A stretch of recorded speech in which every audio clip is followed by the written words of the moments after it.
Comme nous avons créé notre dessin à l'aide d'éléments de construction 3D, nous avons généré sans y penser un modèle tridimensionnel. Pour nous en assurer, nous pouvons visualiser le modèle en mode animation, un mode que je vais vous présenter dans ce chapitre. J'appuie simplement sur la touche F4 et la fenêtre d'animation s'affiche aussitôt à l'écran. Nous nous trouvons à présent dans un espace virtuel. Nous pouvons nous y déplacer librement et observer notre modèle sous tous les angles. Ce mode de représentation est appelé le mode sphère, un mode dans lequel la caméra se déplace le long des parois d'une sphère virtuelle autour d'un point cible. Si j'appuie maintenant sur le bouton gauche de la souris et que je le maintiens enfoncé, je peux me déplacer librement autour de ma vue en plan.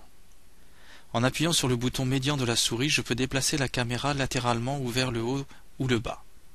Je peux faire un zoom avant dans l'affichage en appuyant sur le bouton droit de la souris ou en utilisant la roulette de défilement.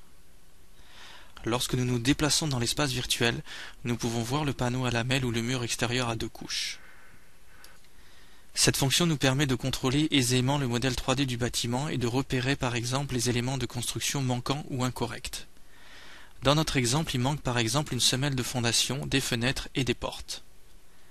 Pour faciliter votre travail, vous pouvez garder en permanence un aperçu de l'animation affichée à l'écran. Le menu Fenêtres propose différents agencements que je vais vous présenter brièvement.